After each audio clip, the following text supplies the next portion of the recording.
No. Okay. So, welcome everyone. I okay. We have one question started. Oh yeah. Thanks. Okay. Yeah. Welcome everyone. I have invited Paul uh, to have a speech with me today or a webinar with me today because every month I invite people.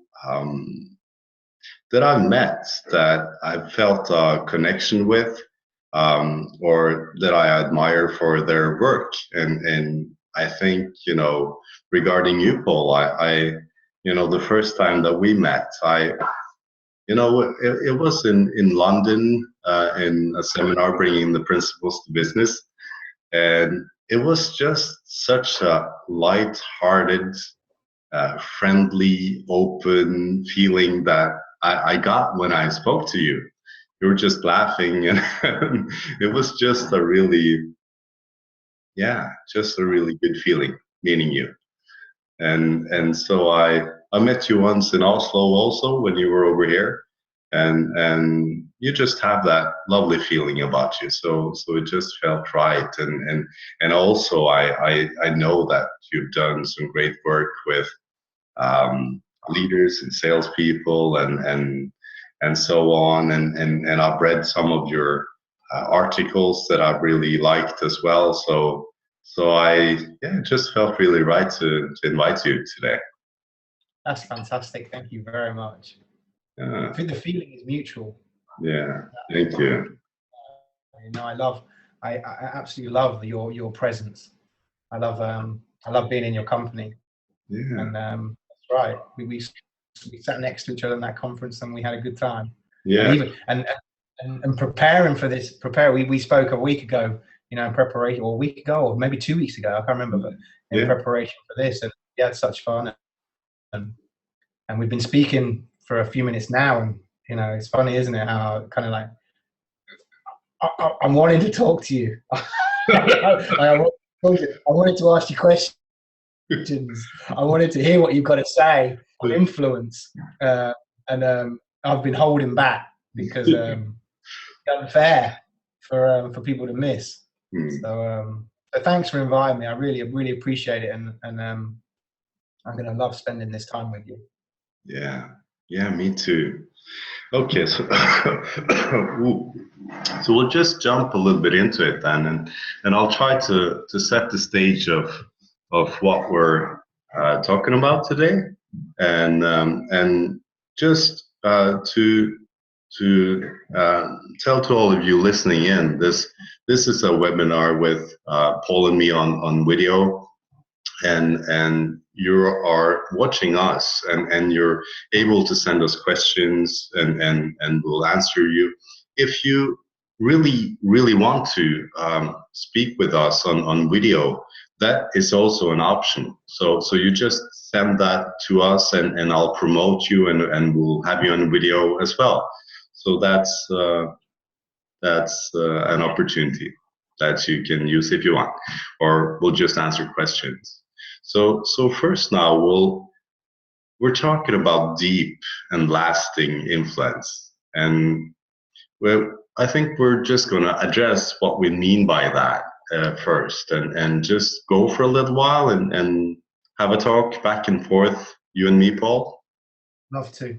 Yeah, and afterwards we'll open up for questions, and if there are questions on the way, we might address them too. But I think it's a good idea just to talk for a while and open up afterwards. Yeah.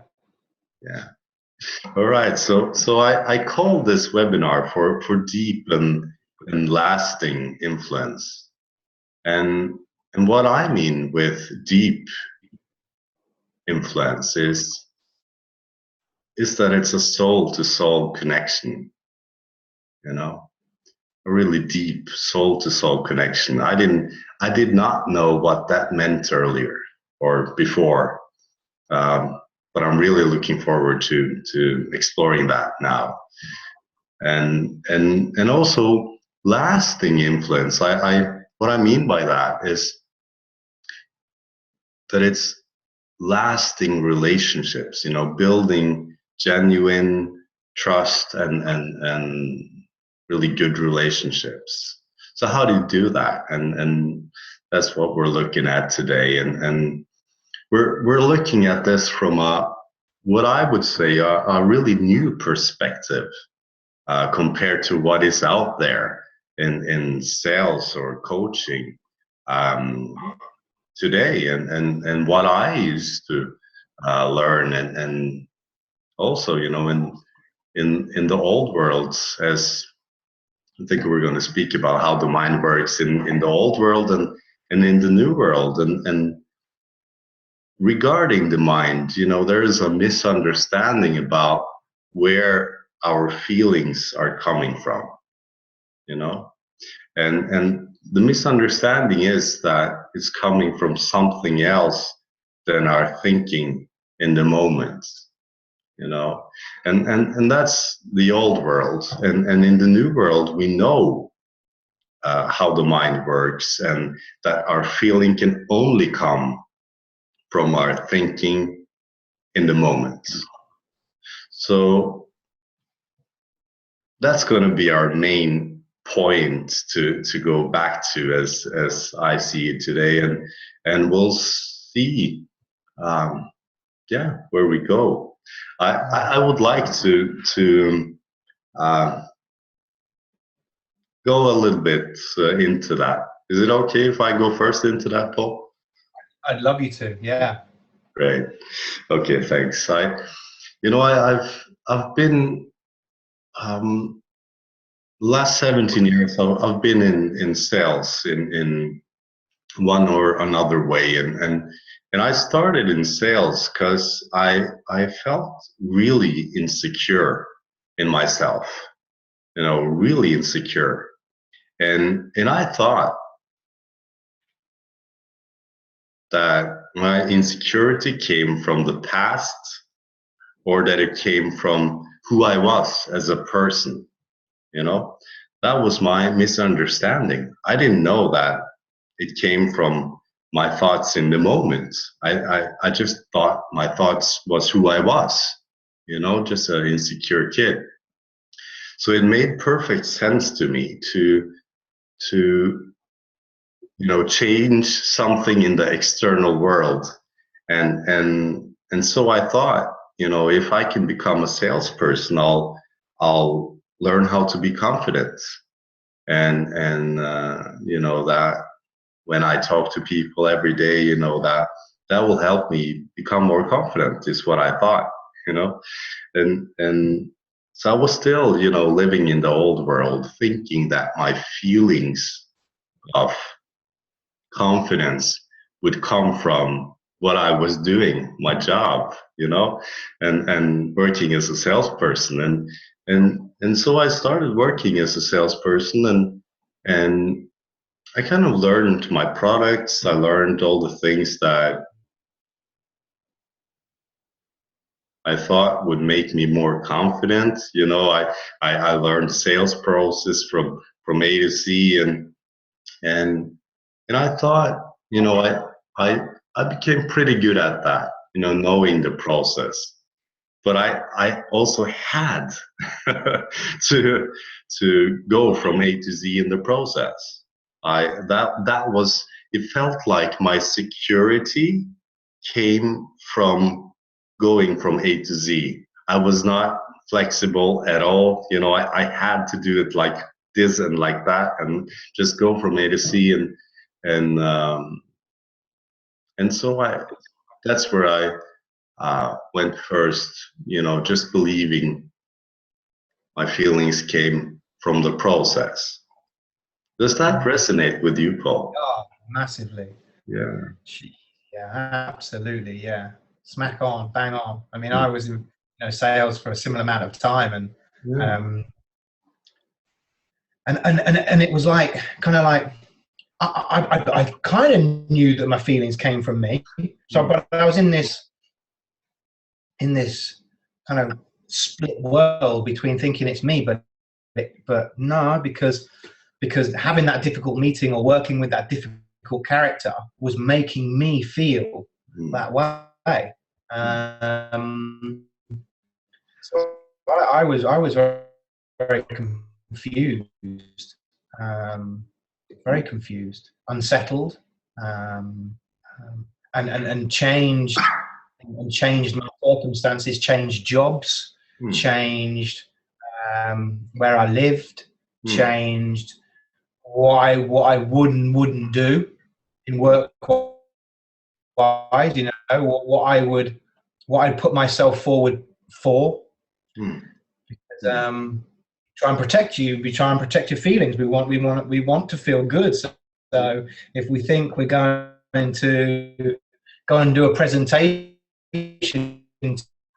to 20 because you think that's going to make you feel a certain way, you know, it's easy to choose not to. So I can relate to that. And sorry, I was going to say, and that for me drove a lot of opinion, a lot of judgment and opinion. You know, from that place of feeling, I don't know, feeling anxious, feeling undervalued. You know, so it might be the person running my team or running the company were behaving in a certain way that made me feel in what you call the old world. You know, in the old world, made me feel underappreciated and undervalued. I would, of course, I'd have an opinion about that. You know, I'd have judgment on the way they behaved and the way they acted out in work, because it was important to me. It was important to me to have an opinion, because ultimately I saw what they did affected me. And I wanted to know whether other people felt the same. I wanted to know if I was right, you know? Am I right that he's behaving in a way that I don't agree with? You know? So which kind of compounds the whole feeling of, because of course you only talk to the people that agree with you. You find the people that agree that he's behaving badly. So you end up in conversation with the people that happen to agree with you, and they agree with the fact that that person is behaving in a way that makes us feel underappreciated. Yeah, and then I'm right. Yeah. And I'm right. So I now feel underappreciated, but I actually, it's valid. It's valid.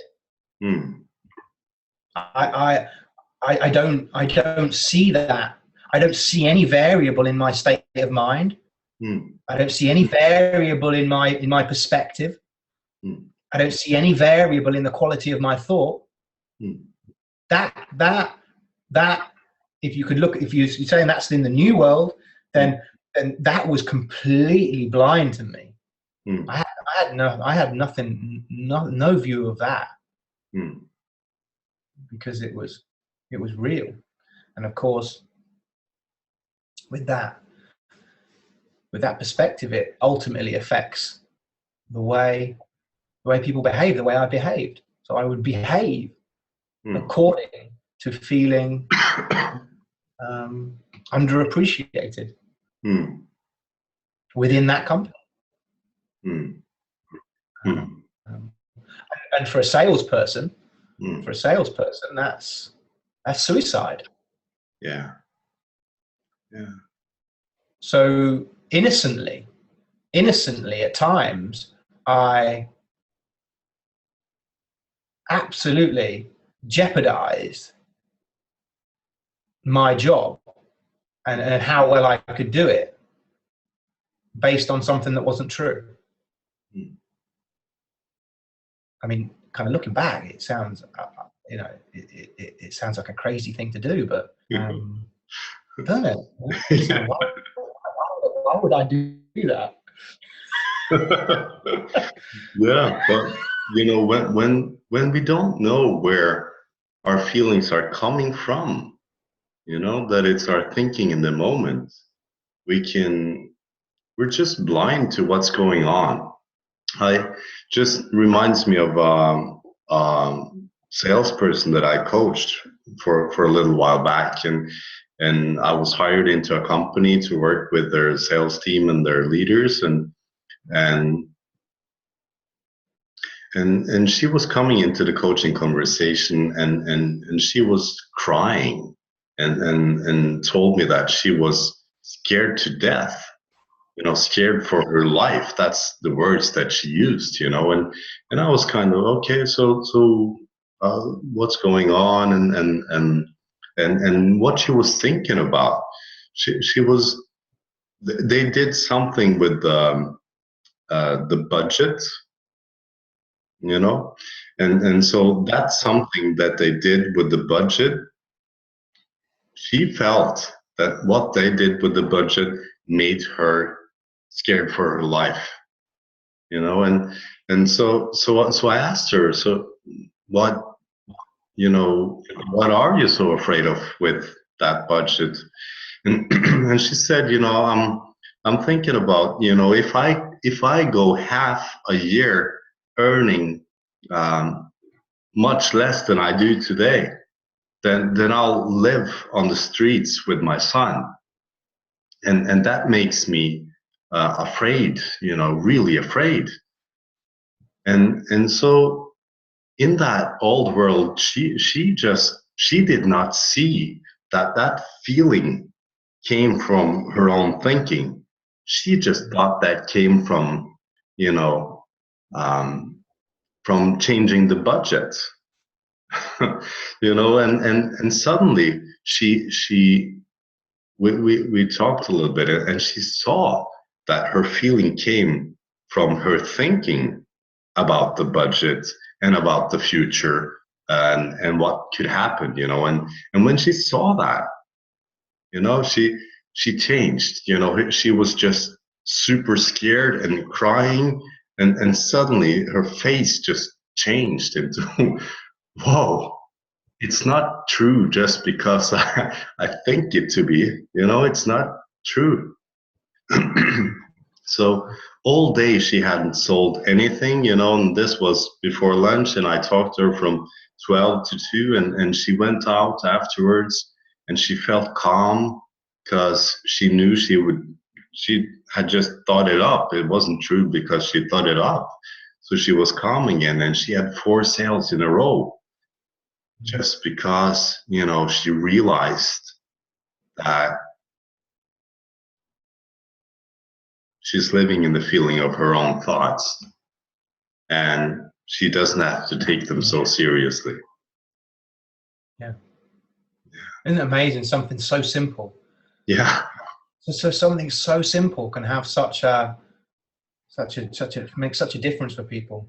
And for me, it's made such a difference for me. It's freed me up to pretty much do anything. Yeah. Really, because I can't. Now I know that. It's like I don't feel I can tolerate living in a lie, almost. So it's like if somebody asks me to do something and I get anxious about it, I can't. I can no longer act on that anxiety being caused by the thing I'm being asked to do, because I know it's not real. Yeah.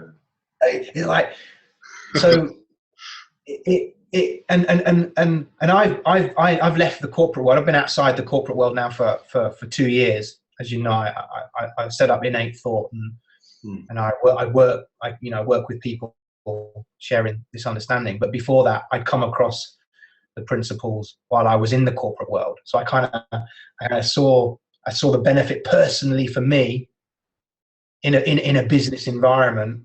And I now see the benefit for me outside of the business environment, but also working with other people who are doing that role. And see, the difference for me was that we'd have a meeting and somebody would say, okay, well, we need somebody to go and present that to that group of people. And while inside, I'd have the same feelings of, oh my, I don't want to do that. But my hand went up. Like, it was like no stopping it, because it seemed absolutely crazy to be listened. It felt like, it kind of felt like, if you've got a friend and you go down the pub with them, or you go out and have a coffee with them, and you've known them for a long time, and they're always telling what we call white lies, little lies, about what they did at the weekend, or that, last week they were riding an elephant, and the week before they were jumping out of an aeroplane, and what they say isn't always the truth. Yeah. But you go along with it because you like them and you love them, but you don't really get pulled into it, because you just know that it's made up, and that's kind of what it started to feel like for me, being in business. It was like, well, no, this is what I'm feeling. This feeling that comes across, here, the anxiety spread in your torso I would get, became like a white lie, something that wasn't relevant, to whether I did something or not. So I got an example, because it fits into, I think also into what you're talking about, influence and presence and being, and also about what you talked about in your sales career, about having a process. Because I was the same.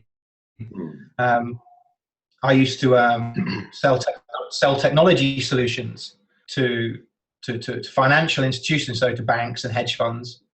And I would always, before coming across the principles, I would be frightened of being exposed to knowing not very much.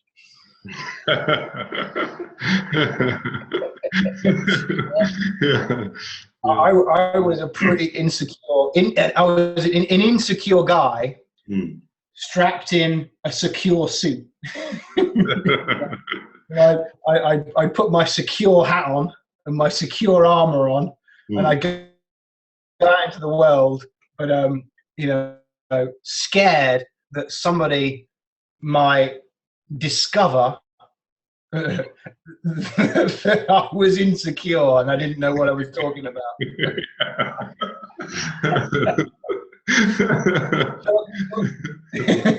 So, of course, what that did was that kind of, I can relate to what you did. Made me like process. It made me like presentations. It made me like taking people to meetings that were very technical, that I knew. So I didn't want to be asked a question that we couldn't answer. So I'd make sure that I'd have everything in my bag of tricks to what I could pull out. Oh, if they asked me about internet security, in my bag, internet security, whatever question they might come up, well, I'd be with a colleague that could answer that. I remember we would the kind of people that we were talking to would be guys that were going to start their own trading company. So the bank that we were working with would court these guys. You'd be on the posh floor within the investment bank, with expensive art all over the walls, and you'd be placed in the waiting room, and we would be one of I don't know, maybe six technology providers that they'd see that day. They would call it a beauty parade. And you'd wait for your turn. You'd obviously have a time slot, but you'd wait for your turn and you'd get an hour and a half or 2 hours to go in, and the bank would invite you to do that, and they'd have their client being the people that we were pitching to in the room with them. And I remember it wasn't long after I'd come across the principals, and we got handed this opportunity by a well-known investment bank. And I remember sitting there thinking, well, hang on a minute. You know, I could do this differently. Knowing what I know now, I could actually show up. It's possible that I could show up on my own and be present, have a connection with them, which I know I can do because I've been successful in sales. You know, I know I can have a connection with people. So what if I just showed up and relied upon me? And it was kind of new. I hate to say it. It sounds silly saying now that it was new. What knew that I could rely on me, and even if I didn't know, you know, well, it's crazy, right? But at the time, it was new for me. And as well because I wasn't scared of my feelings. So I remember sitting in the waiting room, you know, dressed up, suit and tie on. I had nothing of importance in my bag, and I was sitting there waiting, and I was absolutely terrified. But I knew that was. So I knew from I knew in the new world that was coming from me. I knew that was coming from me. I knew it wasn't the environment. I also knew that they were people like me. They were no different. They might be investing 50 million of their own money. They might be a CEO, but they're the same as me. And it was the first time that I went into a meeting, and there was the CEO of the proposed new business, and there was the head trader, and there was the consultant from the bank. And I put nothing on the table, no documents, nothing. And the presence and the connection between us was something that I don't think I'd ever experienced in a meeting before.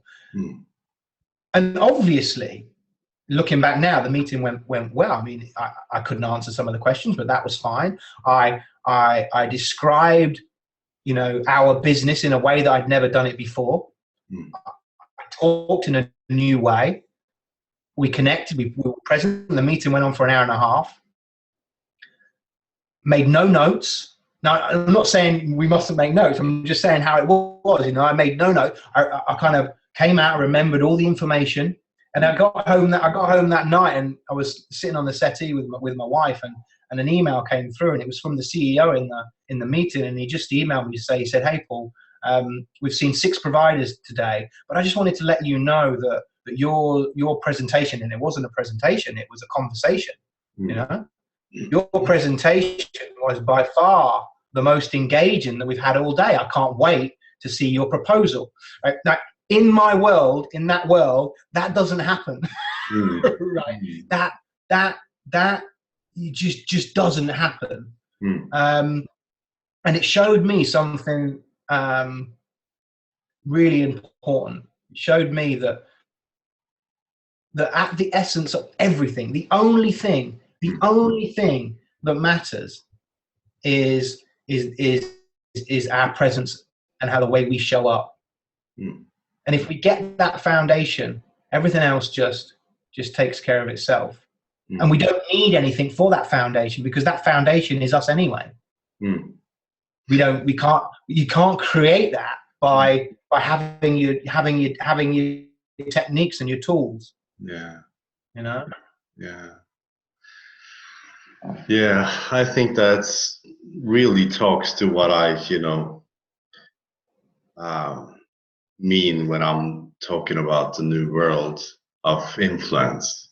It's such a simple and not only simple, but it's peaceful. It's beautiful. It's just so different to the old world when I used to have all the techniques and tools and strategies, and just I I I learned so much with my intellect, trying to remember all kind of questions I would ask, and what I would say and how I would say it, and how I would, and all the tools and techniques to have rapport, good contact with people, So we're gonna sit like this, and the voice goes like that, and breathing like that, and the eye movements, and talking the same face, and I was just, your head is filled up with everything you need to do and remember in that moment, and maybe you have used a few hours to create a presentation as well, so you're disconnected from that presence and from that moment, and yet the power is in the presence, in the moment, because if you're way up in your head about where you want to go and what you want to say and how you want to do it, and then how easy is it to listen to somebody, like deeply listen. And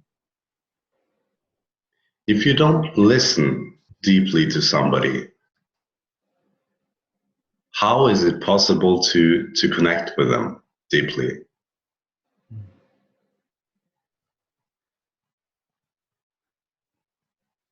So I used to, in my coaching practice, when I was coaching people, I in the old world, when it was about techniques and tools and strategies and so on, a lot of the times I knew where the session would go in advance.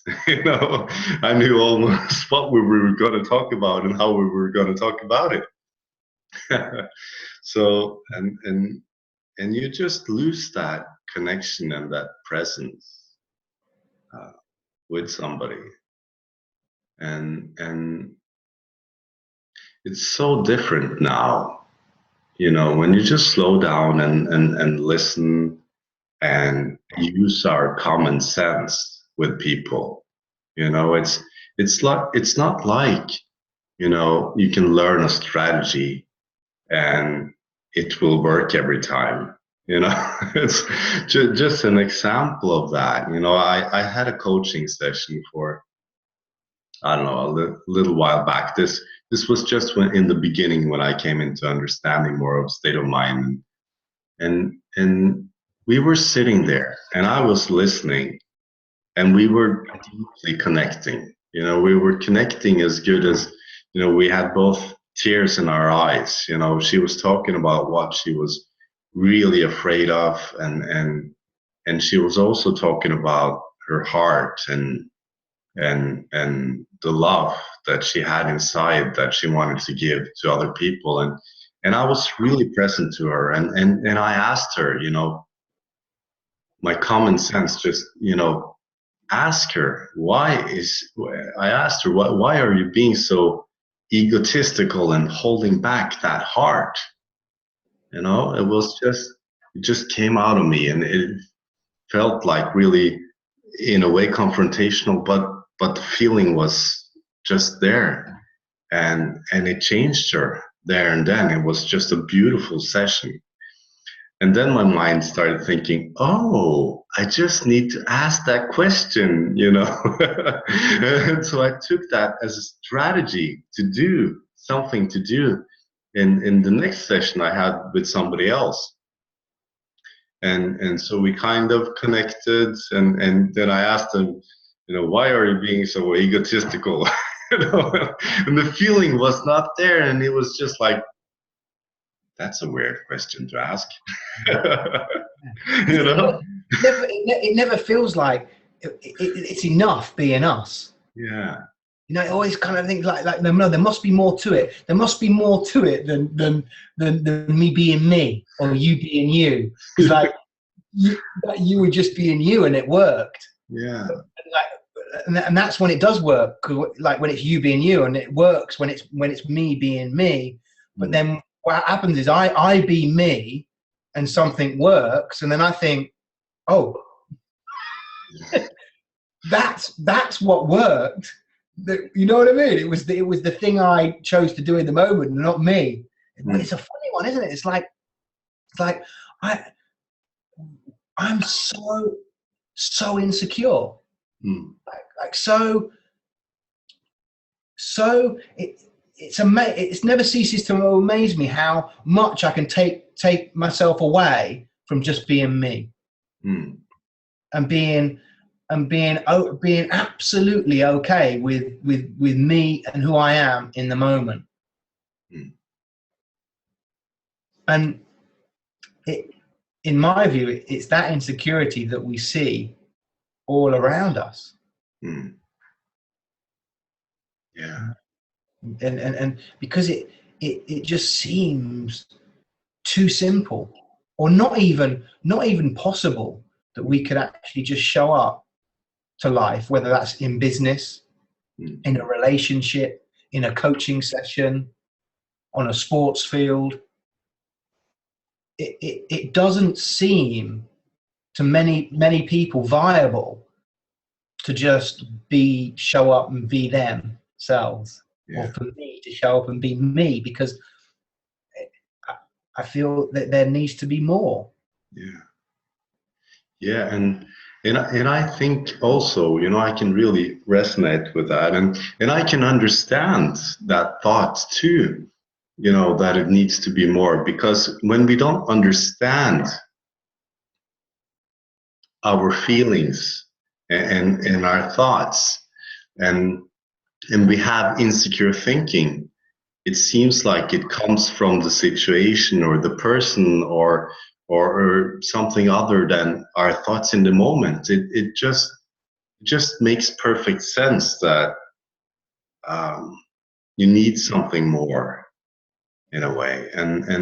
But when we realize that we created ourselves, it's simple, but it's really powerful. Really powerful to see it. Because the implications of understanding that we create our own realities. When we talk to people, either in a sales conversation or in a coaching conversation,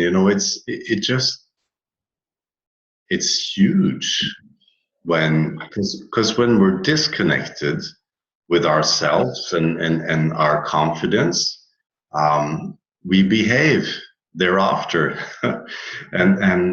But if we're really connected to ourselves, we have a totally different feeling around us, and it just, what comes to mind is around that, just, I had a client for not so long back, and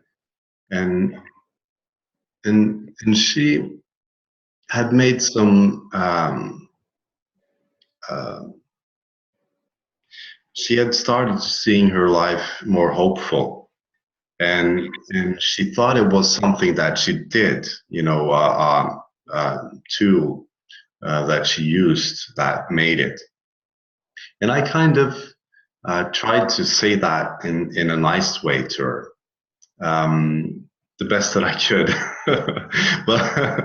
but sometimes people take things a little bit personal, and this was a time like that, and so she got a little frustrated. And when she got frustrated, I felt insecure. I got some insecure thinking, and I knew that my insecure thinking, I felt it in my body, in my voice. I just felt it. But I knew that it didn't come from her. I knew that she didn't make me. And I knew that if I would say a lot now in that feeling, I would say something that would have no influence. So what happened is I realized, okay, I feel I have some insecure thinking. That's all. I don't have to take it so seriously. and I know that, you know, my thoughts are coming and going, and they're, you know, this mind that I have is working as it should, and it will come new thoughts. And so I just listened and I waited, and I kind of just slowed down. And when I slowed down, we fell into this other space. Um, and in that space, we connected again. And she went from frustrated to calm. And and and when we feel frustrated, I asked her questions, and she couldn't answer. She was stuck, you know, she didn't know what to say. And when we felt calm again, she was just, her common sense was just coming through. And so it's just such a beautiful thing to both see. I could see it in myself, so I could calm down, but I could also see it in her that, you know, just the difference that it makes in an insecure or frustrated mind or a confident and calm mind. It's just, we, in one, we don't have connection to the common sense, it seems, at least not in the same way that we have when we're calm and confident. Yeah. Yeah. Yeah, I like that. I like that. And I think for me as well, it's all the calm and the calm and the confidence, the comfort, the feeling of comfort and ease. That's when I'm connected. That's when I'm connected with life. But it's also, for me, being comfortable, being uncomfortable. Like, because I know I'm going to be uncomfortable. I, to me anyway, I can't speak for anyone else, but for me, I know that it doesn't look realistic to me that I'm going to feel comfortable all the time. Maybe that's why I don't. I've just realised. Me too. Me too. It seems likely to me that I'm going to feel uncomfortable. But what also seems relevant to me is how comfortable I am feeling uncomfortable. The more comfortable I am in my own comfort, the more connected I am. Yeah. Yeah. Yeah. Yeah. Yeah. Because it's, you know, when we know what's going on, you know, in this understanding of the mind, we know what's going on. And so when we got some uncomfortable thoughts, you know, we don't have to take them so seriously. We can just be okay with it. You know, doesn't mean anything about who we are or our future or you know, the results that we're getting. It's just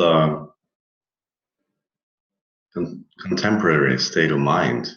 Yeah, which is lovely, isn't it? Because I could, that's just beautiful. Because what relates to me is, and it's something that I was talking about today, is that I can remember being a child and having this sense of I could do anything, I can be and do anything. I felt kind of just unstoppable, immortal. You know, like it was just, and it was a wonderful feeling. I couldn't have explained it. But at the same time, I'd also be up against myself. So I have, and I can remember looking back, I was kind of confused about it because I had this, whoa, yeah, I can take on the world. But then I'd hit up. I'd hit up against my thinking. But I didn't know it was my thinking. I hit up against something that looked real. So I was like, yeah, boom, boom. Like full force, and then being hit back the other way, and it dawned on me today that wow, I can. The difference is I can now have that kind of full force of life behind me, but I don't get hit on the head because I know what it is. And I saw that today at a new level for me, and it was just brilliant. I kind of felt like I'd fallen back into me a little bit more. That I'd kind of connected a bit more with Paul, and that I can show up to life how I was as a kid, but now I know there's nothing stopping me. It's like, whoa. Oh, hold on, tiger.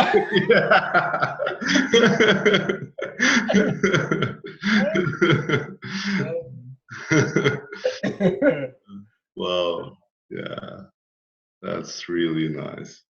Oh, please explain hit on the head. Oh, sorry. So what I meant was by hit on the head was like you know when you have really insecure thinking and it looks real. It might be doubt. It might be doubt about your own abilities. That's what it might have been for me. It might have been oh no, I'm not good enough. I can't do that. And that would come with a feeling of that I'm not good enough, that I haven't got what it takes. Yet I was all propelled forward to do something. That's what I mean by being hit on the head. Me hitting myself on the head with my own judgment coming from insecurity. Is that a good time then, do you think, to open it up to see if how people are hearing us? Yeah. No, that's great. Yeah. So if anybody has any questions of any kind, just this is the time, and just send them in. And I just saw somebody said I've just been asked to deliver a leadership course for the fire service, and I'm having a meeting during the week, and was going to bring my old tried and tested 7 habits course to show what I can do. Hearing Paul's story of his presentation, I guess I should trust what I know and see how it pans out. Thanks, Paul. I'll let you know how it turns out. Oh, that's great. Really, I think I know who that is. Yeah. Oh. Yeah, that's nice. Yeah. All right. So if there's any questions, this is the time. Otherwise, I think one thing that's something that I've seen more and more regarding having influence with people is expectations. Expecting somebody to buy, or expecting somebody to have an insight. Yeah, same thing. It's just the pressure that it creates, and frustration and neediness, that I need you to see something. I need you to buy from me. Or needy is creepy, So, but I've really seen this more and more in me, and I didn't know how much expectations was inside of me. I just, but what happened lately, more than I've ever experienced, is being so much more free from expectations. And then you just fall so much more into that state of being in service. And I'm having this mentoring program that I'm that is starting in April, and so I'm meeting different people and seeing if they're right for the program, and I met this guy, and it was just such a beautiful process.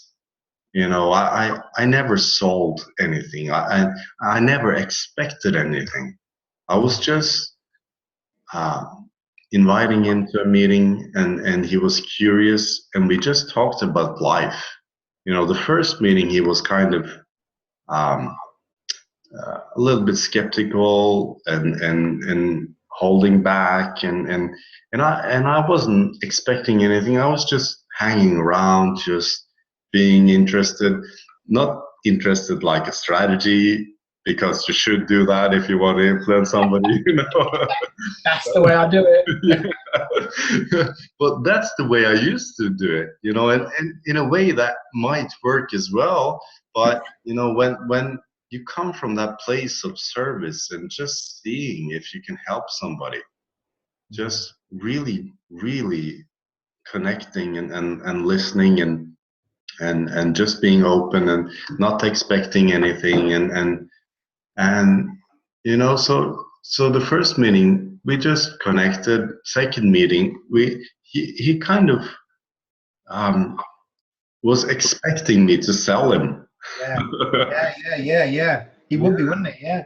Because but when I didn't, and we just kept connecting, and he he got more curious, and he started seeing something about his state of mind, and then he got even more curious, and so the third time when we met up, we connected more, and he got more curious, and I could see, he's going to join, but I still didn't, you know.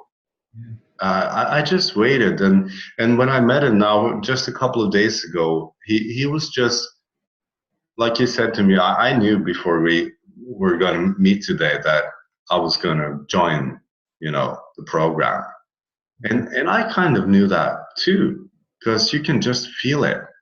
You can just feel when somebody's ready. You can just feel when the influence process is right, and to me, not having expectations that somebody should buy anything or join, because it's just being in service and seeing if I can help somebody and trying to point them in a direction of seeing something. And he'll have felt that. He'll have felt that neutrality from you. He'll have felt that you've got nothing on it. That you've got no agenda. That's it, no agenda. Because people don't like. I don't like it when somebody's got an agenda. I'm like, I know you've got an agenda. No, don't bring your agenda over here. So that's just beautiful, isn't it?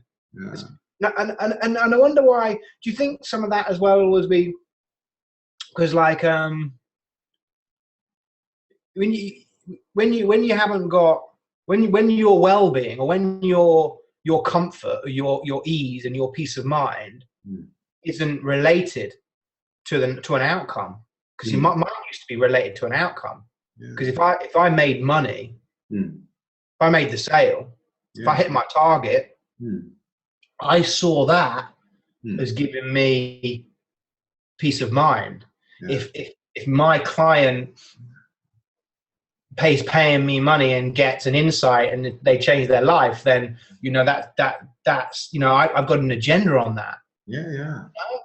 But when you start to see that, well, actually, your well-being, your peace of mind is completely integral. It's internal. Sorry, not internal. It's nothing to do with making a sale or a client having a better experience of life.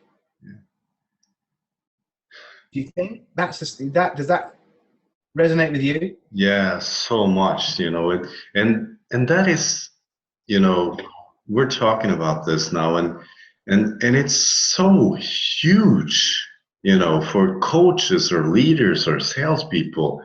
That part that we're talking about right now, you know, everybody's thinking that, you know, until they realize where their peace of mind is coming from. You know, it's so huge because, and what happens when we live in that old world or that misunderstanding of where our feelings are coming from, you know, it just fills the mind up with extra thinking. You know, am I going to make the sale? And what if I don't make the sale? And am I good enough? And if I get that result, what would all other people think of me? And just, we just fill up the mind with so many thoughts that is what keeps us away from that well-being or that peace of mind. And when you realize that, we can fall into that space of connecting with not only ourselves but also others. Yeah, totally, totally. Yeah, brilliant. I love that. And also, it brings to mind, you know, something. See, what helps me for that is to know that the that me giving somebody else an idea isn't of value. Like it the only thing that matters with clients is that they see something new for themselves. They have a realization. They have an insight that's relevant for them. And I can't I can't give that to them. I wish it was different, you know. But we can't, you know. I can't, and so you kind of that removes agenda. That removes a desire to push information at people in that same loaded way. I got a good example. I work with a company called Beyond Recovery in the UK, and they have contracts within the prison service in the UK, and I go in and work with Jacqueline, and we recently did a 3-day program with some inmates, and all these inmates are on substance misuse programs, so for either alcohol or drugs. And we started off. We had a 3-hour session with them on the first day, and all we did was to connect with them. We shared stories about ourselves. We just got to know them. No more. There was no agenda. We had no agenda apart from to get to know them,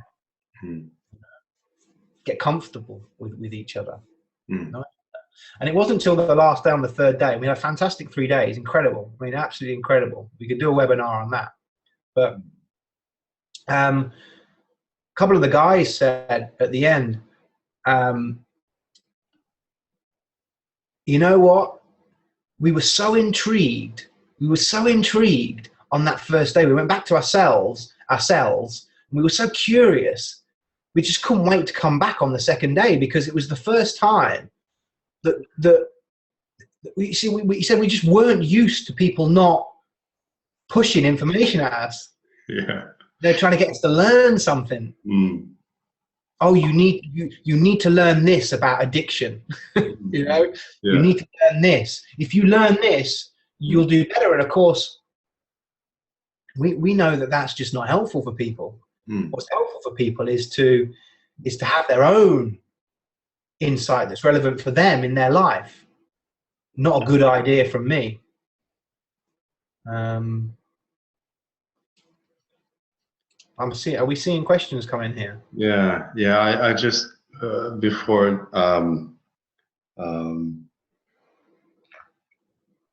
just before we address the questions, I just want to reply a little bit to what you said there, because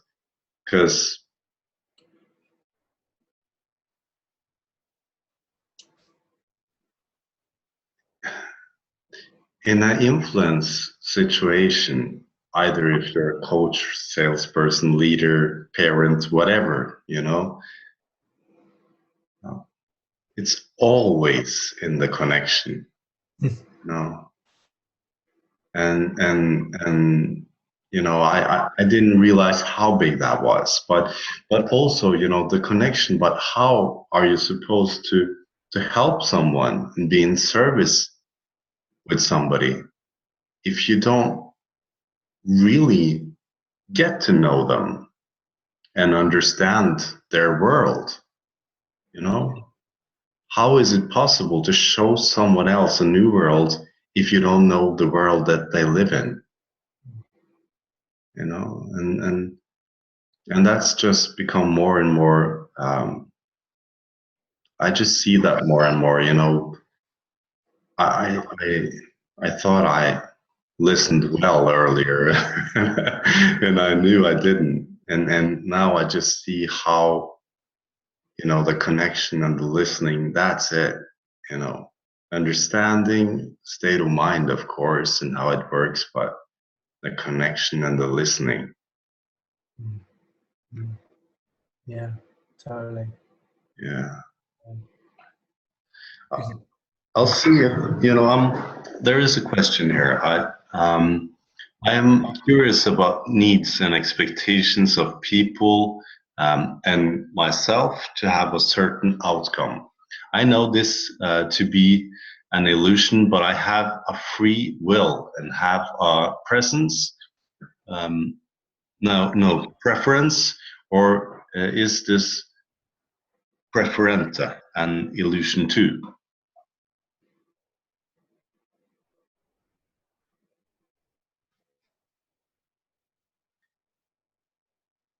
Oh yeah. yeah. Well, I mean, it's fine to have a preference. I mean, I have preferences. I don't think. I think for me, it's when I get confused that my sense of peace, my well-being, is coming from an outcome. Hmm. And I think the more I can see behind that, the less preference I seem to have. I'm not saying the present preference is good or bad, but it seems to me that when I want an outcome, it's often that I see the outcome in some way relating to how I feel. So, for instance, the outcome might be that I win a client. That makes me feel good. The outcome might be that this webinar goes well. But it often preference on outcome to me is that I'm getting sucked in to the notion that in some way is going to can make me feel a different way. Mm. And the more I see that isn't true, the less wedded I am to outcome, and the less wedded I am to outcome, the more free I am in the things that anything might happen. That my life may could take a shift in this direction. Mm. I might end up working with a client that I never even dreamed possible because it didn't look like an outcome. There's many things in my life that have happened that didn't even look like it could be a possibility. So to have a preference, I don't know. Could if I had a preference on an outcome, could I have seen the outcome coming? I don't know.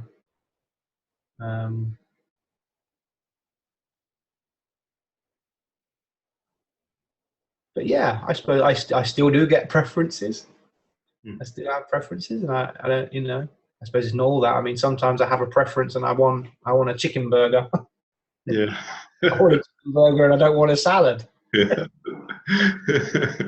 That's cool too. That's cool too. Yeah. Yeah. Yeah. Yeah. So yeah, I don't know if it's much to say on that. I have preferences too, and I know that I make them up, and and and I kind of like some of my um, illusions, and some of them I feel might be easier to change because I know it is solutions. Um, And when you say illusion, yeah, what do you mean by an illusion? like the chicken burger. I can have an idea that I like chicken burger better than a salad, for example, and to know that to be true for me, I would have to think that. And my thoughts are the illusion that creates the feeling of wanting it, you know.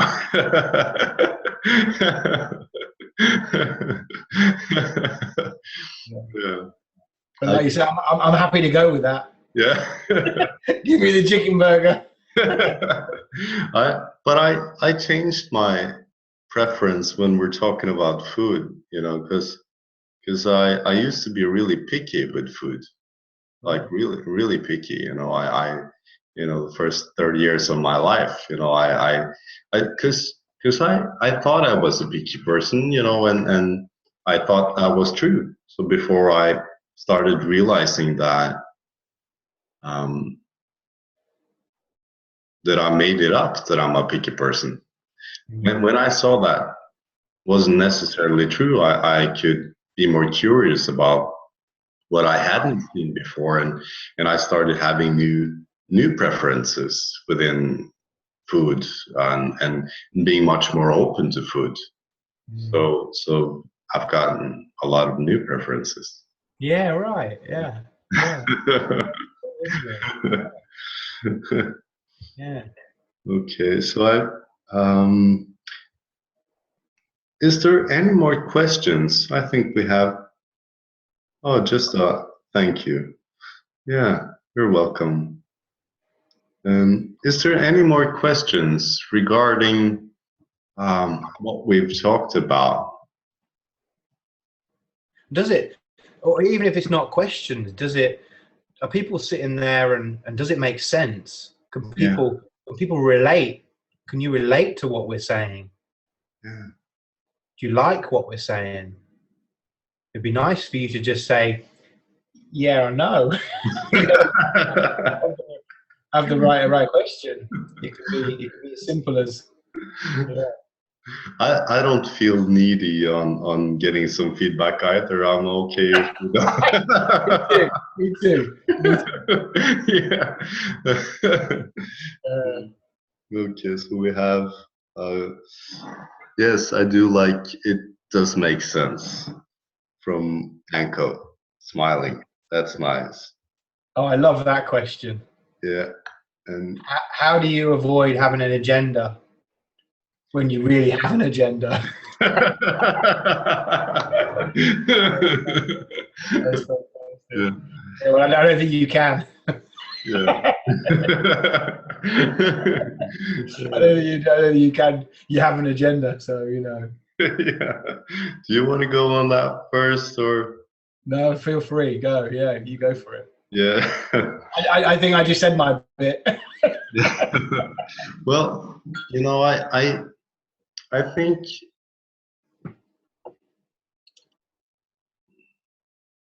like um, doing what we do, coaching people, we can do that uh, for different reasons. Like I have my mentoring program now, and um, I can, I would like to fill the program, or get people to get into the seats, and so that I can have some fun with different people, and help them in different ways, but so you can say that that's an agenda. I've contacted different companies, and like I I was in a meeting last week with with a company in Norway, and I sent them an email and said, I have this mentoring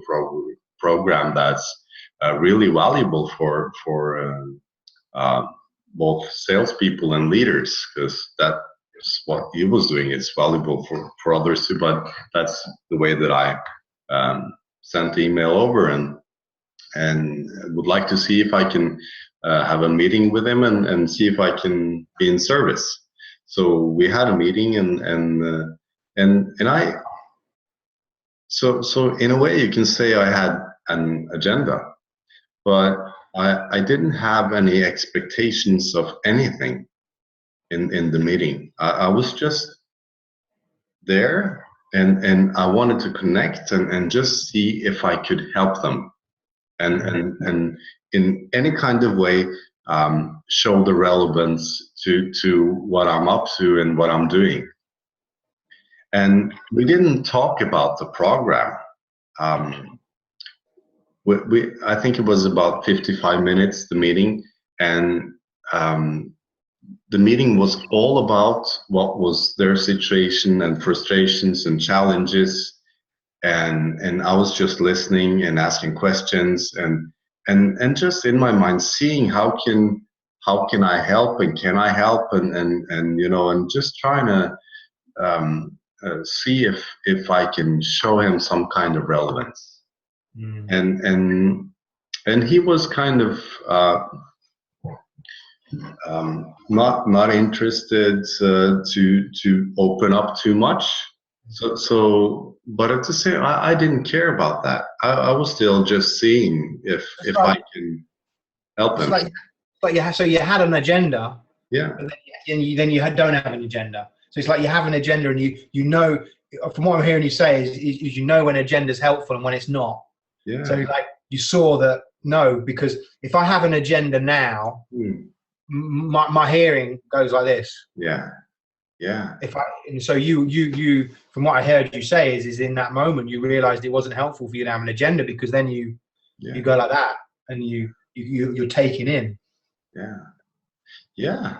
So I could help him, and I'm up to helping people, but I don't know before I know. So I need to find out if I can be in service. And so what happened in the meeting, we connected and had a pretty good time, even though he was, holding a little bit back, and so because I was just present there and just didn't know where to go, but my common sense said to me, he doesn't really know what I can do and how I can help him, but he might be interested in getting an experience of that.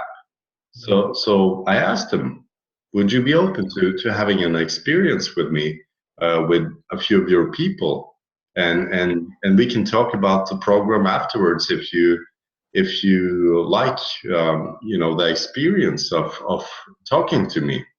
And so he was more open to that, and we agreed, we should see what happens on Thursday or Friday this week, and we might have some conversations around that. So but it felt really effortless. I was just, I didn't care. If I didn't care about the results, I only cared to find out, can I help this guy? And I think when we can be in that service, we can have things we're up to in life, and really have faith in that, and know that we can help people and go for our dreams as well, but it's a lot to do, or everything to do, with where you're coming from. You know, are you coming from a place of service, or are you coming from a place of, if I sign that deal, then I'll get that money and that will give me peace of mind.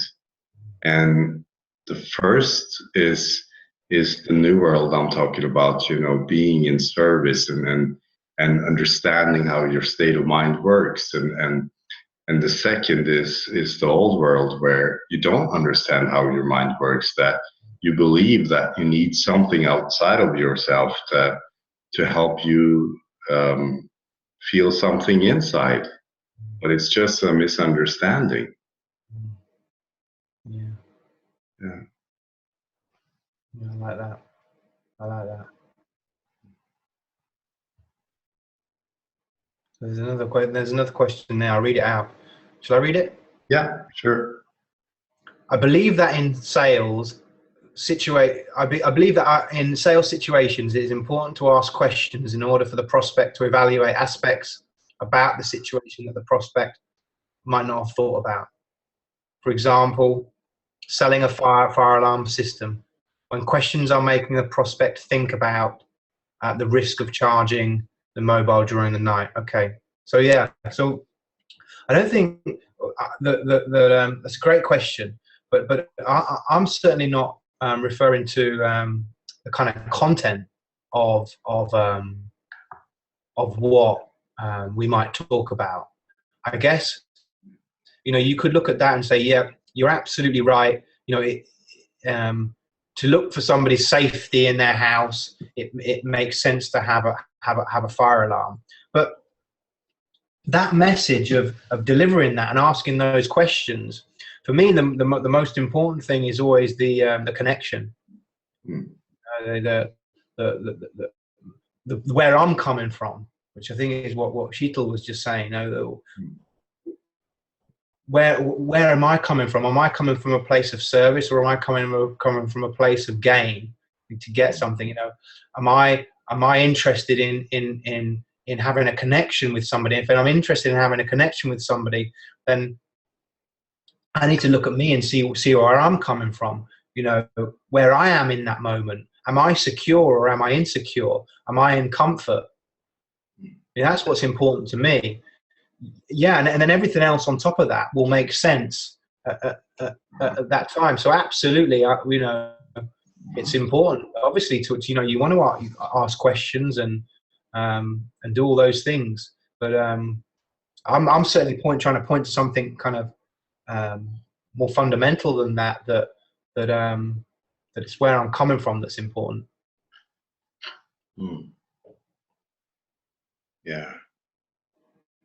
I am there is one I like that answer, and I support you 100% on that, you know, and it makes all the difference where we're coming from. Just, you know, just it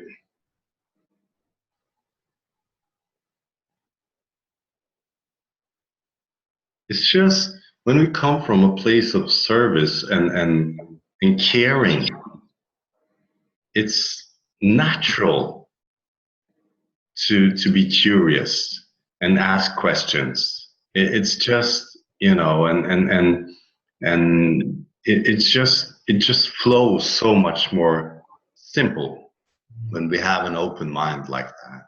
And I think that that can relate good to the next or the final question, which is said here. Do you have tips to find your way to a less busy mind, or is this looking downstream?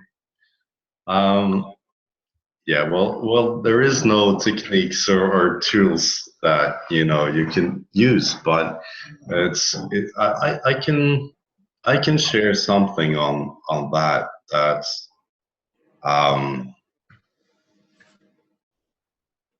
changed me and does every day, you know, something that I see and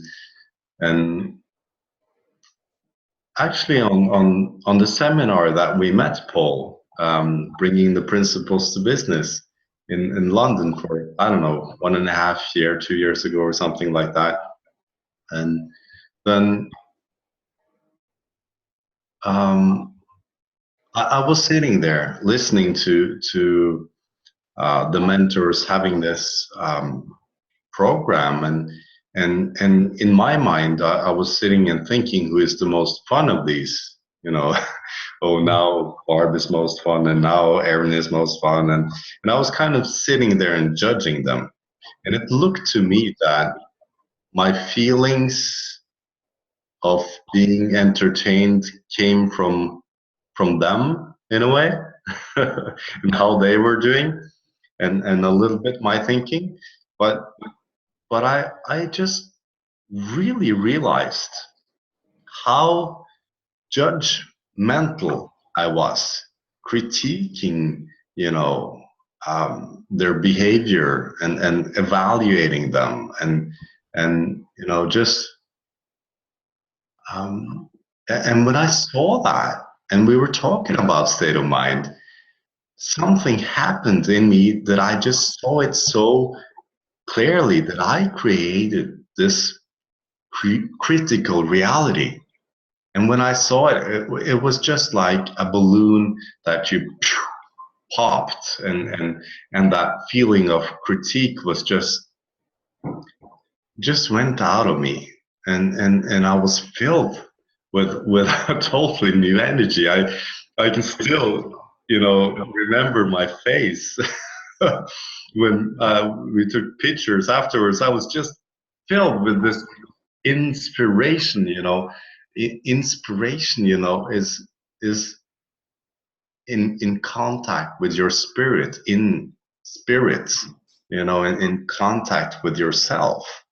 That new energy that's always there, always behind your critical, analytical thinking, and seeing that, for me, changed me, because I felt that deep connection to myself, and everyone around there, and life. It was just one, and just feeling that connection that we can do anytime, where that's possible for anyone at every time, and so just seeing that we create our own realities, and the relationship that we have to that can help us get back home. Nice. Yeah. Yeah. So yeah, it came a smile. So that's good. And I think the only thing I'd add for me is often my mind fills up to the level that I'm interested in it. So if I'm interested in what I'm thinking, then I'll think more about it. Yeah. The more interested I am, and the busier my mind gets, because I'm interested in the content of what's happening in here. So the more relevant, and the feeling of, oh, I must listen to this because this is offering me something important. The more I have that feel about my thoughts, the more it grows, and the busier my mind is. So I see this direct correlation between how interested I am in what I think and how I'm not, and guess what? I'm not very interested.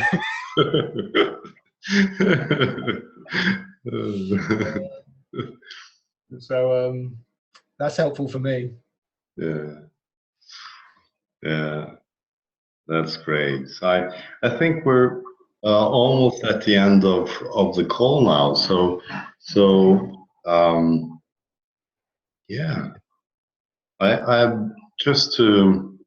I don't think we have time for any more questions either. But if you enjoy this call, and would like to contact us, maybe you can just share briefly what you're up to nowadays, Paul, and how can people contact you if they want to talk to you. Yeah, absolutely. Yeah, feel free to drop me an email at well, you can look at my website, which is www.innate-thought.com, but it's just paul.block at innate-thought, well, innate-thought.com. But I think it's on the Facebook page. But yeah, I'm always happy to have a chat with people that are interested in what we're doing. Anybody and everybody, with your own business. Really, as you can see, you know, I'm working with anybody from within addictions, through to executives who are trying to find that edge in their performance. Well, what we're talking about is relevant in every area of life. So I'm always more than happy to have a chat. And if you've got any questions following this, then just pop me a mail. But thank you so much. Thanks for everybody for coming, and thank you, Kjetil. That's pretty good. Yeah. Thank you, Paul, for being here. It was great to have a conversation with you. You know, I think we're going to do something more, you know, in the future. I don't know what yet, but something it will be, you know. I really love your energy, you know. You're such a great guy, you know. Just yeah. And feeling's mutual. Yeah, thank you. And just to say, if anybody wants to contact me, it's you can do that on Facebook or you can go to my webpage as well. It's kjetilhaugmo.no. And you're welcome to. I always also like to have a chat with anyone about this, you know. So if you're curious or you like this, you're welcome to have a chat. So I'll just see that somebody said something. Thank you, Paul and Kjetil. Thank you so much. That's nice. That's lovely. And let's see. I absolutely relate to what you say, guys. Thank you so much. Thanks. Great session. Okay. Thank you, everyone. So I wish you all a nice evening, and we talk soon. Okay. Thank you very much. Bye, everyone. Bye, Paul. Bye. Bye. Bye. Bye.